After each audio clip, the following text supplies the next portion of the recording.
So I'm still in Geyserville, and I'm recuperating from my long ride.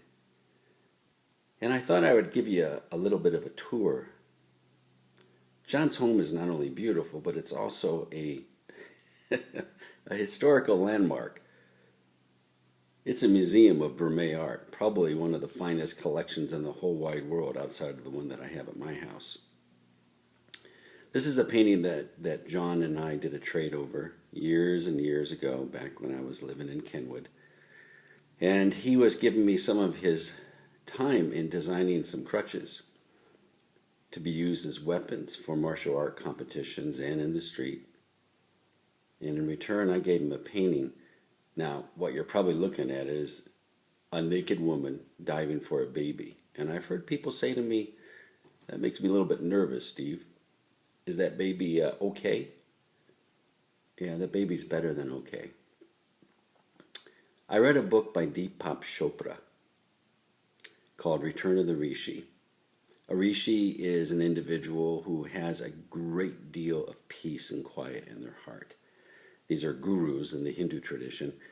But ultimately, a Rishi is someone who's a master at it, someone who's capable of going into a state of deep peace, even though the world might be at war.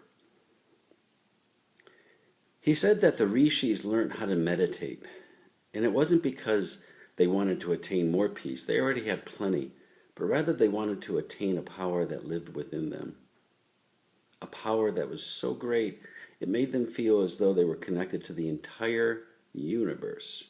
Big words, I know.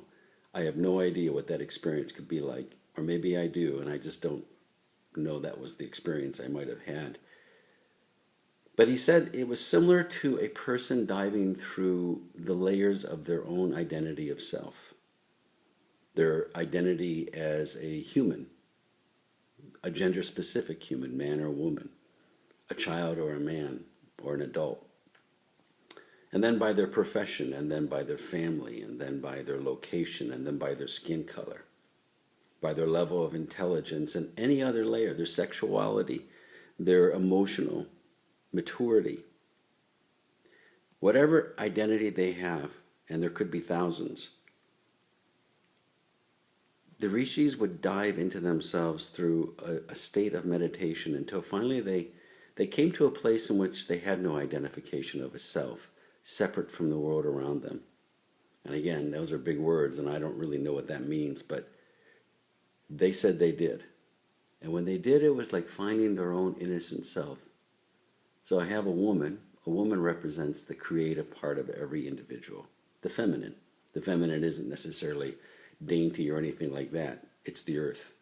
It's the power of the entire planet, constantly creating something new, the urge to constantly make great things out of nothing.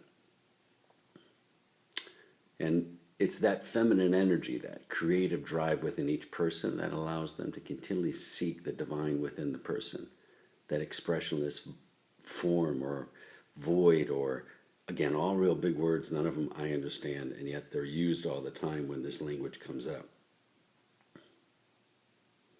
Anyways, John was at that time learning about meditation, and so I thought this was an appropriate painting. I did it for my own meditation as well.